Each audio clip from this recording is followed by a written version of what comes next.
बात के लिए आरोप लगा रहे थे कि ये तो कार्यकर्ता नहीं है।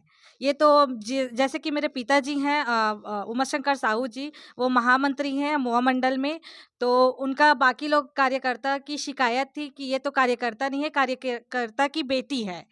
तो ऐसा नहीं है कि मैं इससे पहले कार्यकर्ता नहीं थी, मैंने बूथ एजेंट बन के काम किया है, 2 से 3 बार मैंने बूथ मैनेजमेंट किया हुआ है। इस वार्ड से बड़े-बड़े लोग दावेदारी किए थे टिकट की, जी। आपने फतह हासिल की, इसका कारण बताइए थोड़ा किस प्रकार? सारी है और जैसे कि एक पार्षद तक कर्तव्य रहता है जी कि मूलभूत आवश्यकताएं पूरी किए, जैसे रोड, नाली, स्ट्रीट लाइट, पानी, ये सब तो करना ही करना है।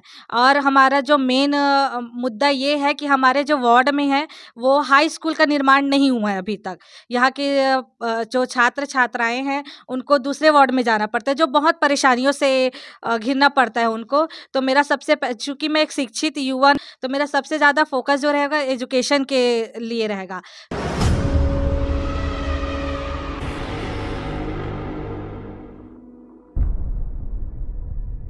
जय जोहार छत्तीसगढ़, आप मन देखा तो न्यूज 72, मैं हूँ हरिबंधु नायक। न्यूज 72 आज राजधानी बिहार आई हुई है, वार्ड क्रमांक 8 महात्मा गांधी वार्ड। यहाँ से भारतीय जनता पार्टी की प्रत्याशी कुमारी आर्ची साहू मैदान में है। हम उनसे रूबरू होंगे, जानेंगे कि किस प्रकार उनका राजनीति में पदार्पण हुआ। काफी कम उम्र की है, मेरे ख्याल से सबसे ज्यादा कम उम्र के भारतीय जनता पार्टी ने इनको उम्मीदवार बनाया है। यहाँ से न्यूज 72 में आपका स्वागत। जी धन्यवाद, नमस्कार, मैं आर्ची साहू।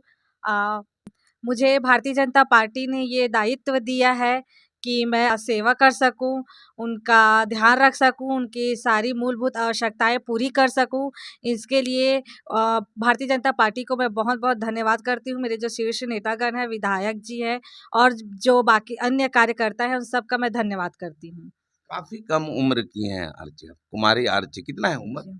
जी, मेरा 27 है। 27 है। और इस वार्ड से बड़े-बड़े लोग दावेदारी किए थे टिकट की, जी। आपने फतह हासिल की, इसका कारण बताइए थोड़ा किस प्रकार से आपने? जी, इसका भी एक स्टोरी है। बताइए, थोड़ा जनता जानना बहुत चाहती है। सारे लोग ऐसे थे जो इस बात के लिए आरोप लगा रहे थे कि ये तो कार्यकर्ता नहीं है। ये तो जैसे कि मेरे पिताजी हैं उमा शंकर साहू जी, वो महामंत्री हैं महुआ मंडल में। तो उनका बाकी लोग कार्यकर्ता की शिकायत थी कि ये तो कार्यकर्ता नहीं है, कार्यकर्ता की बेटी है। तो ऐसा नहीं है कि मैं इससे पहले कार्यकर्ता नहीं थी, मैंने बूथ एजेंट बन के काम किया है, 2 से 3 बार मैंने बूथ मैनेजमेंट किया हुआ है। तो ये आप शिकायत बिल्कुल भी ना रखिएगा कि मैं कार्यकर्ता नहीं हूँ। भारतीय जनता पार्टी ने मुझ पे ये जो दायित्व दिया है वो, और मैं इसको बहुत बखूबी निभाऊँगी। किस-किस एजेंडे को आप लेकर जाती भारतीय जनता पार्टी के किस मुद्दे को लेकर जनता के बीच में जा रही हैं? वैसे तो मुद्दे बहुत सारे हैं और जैसे कि एक पार्षद तक कर्तव्य रहता है जी कि मूलभूत आवश्यकताएं पूरी किए, जैसे रोड, नाली, स्ट्रीट लाइट, पानी, ये सब तो करना ही करना है। और हमारा जो मेन मुद्दा ये है कि हमारे जो वार्ड में है वो हाई स्कूल का निर्माण नहीं हुआ है अभी तक। यहाँ के जो छात्र छात्राएं हैं उनको दूसरे वार्ड में जाना पड़ता है, जो बहुत परेशानियों से घिरना पड़ता है उनको। तो मेरा चूंकि मैं एक शिक्षित युवा हूँ, तो मेरा सबसे ज़्यादा फोकस जो रहेगा एजुकेशन के लिए रहेगा। तो मैं चाहती हूँ कि जैसे ही मैं पार्षद बनूँ, सबसे पहले मैं अपने वार्ड में हाई स्कूल का निर्माण करूँ। साथ ही साथ हमारे जो वार्ड में है वो सामुदायिक केंद्र, प्राथमिक सामुदायिक केंद्र नहीं है। तो मैं इसके लिए भी अपील करना चाहती हूँ कि हम अपने वार्ड में प्राथमिक स्वास्थ्य केंद्र बनाएं। इसके साथ ही साथ पुलिस चौकी नहीं है, जिसकी वजह से हमारे वार्ड में अपराध बहुत ज़्यादा बढ़ रहे हैं। तो मैं चाहती हूँ कि उस कंट्रोल करने के लिए और जो बाकी चीज़ आपराधिक कार्य हो रहे हैं, तो वो सब चीज़ के लिए भी पुलिस चौकी के लिए हमने एक अपील की है। और भगवान की दुआ से हमारे पार्षद बनते ही बहुत ही जल्द ये प्रस्ताव हो जाएगा। आप कब से भारतीय जनता पार्टी से जुड़ी हुई? जी, जुड़ी तो मैं बहुत पहले से हूँ, जैसे कि मेरे पिताजी हैं वो बहुत पहले से जुड़े हुए हैं, तो उनको देख-देख के मैंने सीखा हुआ है कि कैसे लोगों के दिल में जगह बनाई जाती है, कैसे सेवा की जाती है, वो मैं बहुत करीबी से देखी हूँ। और मैं चाहती हूँ जैसे मेरे पिताजी किए हैं उसी राह पे उनसे महात्मा मार्गदर्शन। गांधी वार्ड का एरिया थोड़ा बताया कि कौन-कौन सा क्षेत्र आता है? हमारा सड्डू बस्ती आता है पूरा, हाउसिंग बोर्ड कॉलोनी आता है, बहुत सारी कॉलोनीज़ है, बीएसयूपी है। और इसके अलावा जो कॉलोनीज़ है प्राइवेट कॉलोनीज़, जैसे कि चैतन्य ग्रीन है।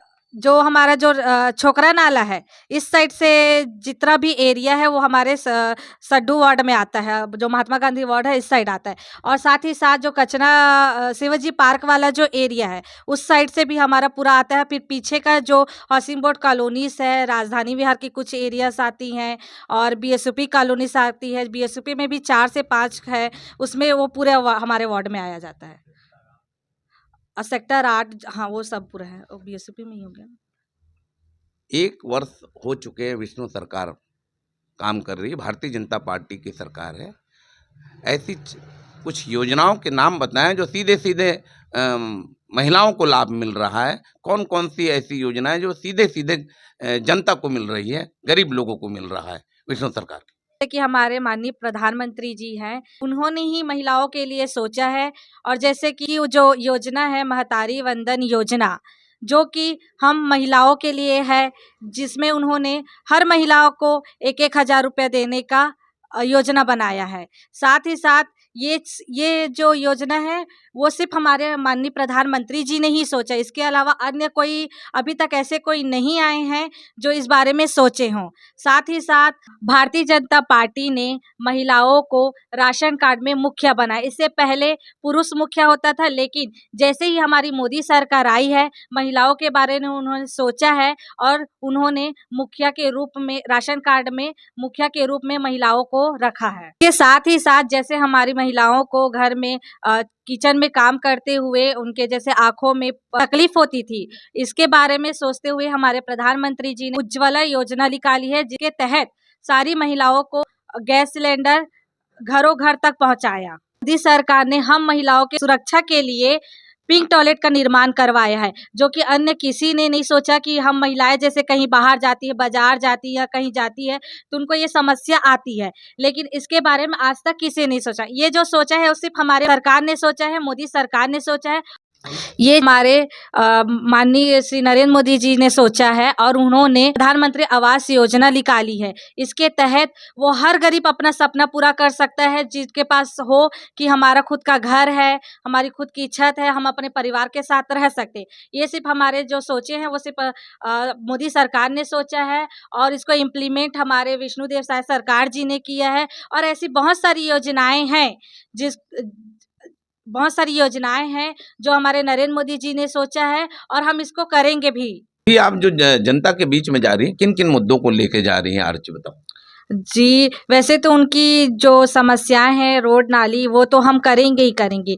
साथ ही साथ हमारे जो महतारी वंदन योजना का लाभ जिन महिलाओं को नहीं मिला है या किसी कारणवश उनका रुक गया है, हम वो पोर्टल फिर से ओपन करवाएंगे और उन्हें इस लाभ और इस योजना का लाभ उन तक पहुंचाएंगे। साथ ही साथ आवास योजना, जो प्रधानमंत्री आवास योजना है, उनका भी लाभ कई घरों में नहीं मिला है, तो हम वो गरीब को भी प्रधानमंत्री आवास योजना का लाभ देंगे। इसके साथ ही साथ हमारी जो भारतीय जनता पार्टी है, उनका जो घोषणा पत्र है उसमें ये भी मेंशन हुआ है कि जो नज़ुल ज़मीन वाले हैं उनको हम पट्टा देंगे, उनको भूस्वामी बनाएंगे। इसके साथ ही साथ जो महिलाएं जिनका घर जो है महिलाएं के नाम पे है और उनको जो टैक्स पटाना पड़ता है, अगर वो महिला के नाम पे है तो उनको 25% का छूट मिलेगा। इसके साथ ही साथ जो स्कूल कॉलेज की छात्राएं हैं उनको फ्री सैनिटरी नैपकिन का लाभ दिया जाएगा और स्कूल कॉलेजों में फ्री वाईफाई भी दिया जाएगा। इसके साथ ही साथ जो नालंदा परिषद का निर्माण भी किया जाएगा, जैसे कि जो यूपीएससी मेंस वाले हैं उनको भी 1 लाख रुपए का प्रोत्साहन राशि दिया जाएगा, जो कि महापौर सम्मान निधि का तो घोषणा पत्र हो गए।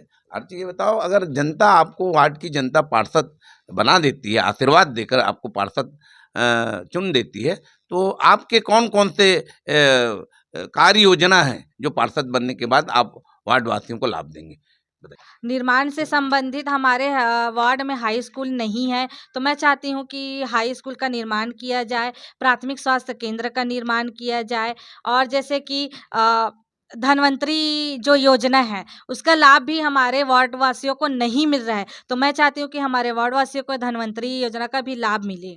अभी मतदाताओं की संख्या कितनी है आपके वार्ड में? 16,571। कौन से समाज की बाहुलता है? वैसे तो हर समाज कौन की कौन से है। समाज के लोग रहते हैं आपके?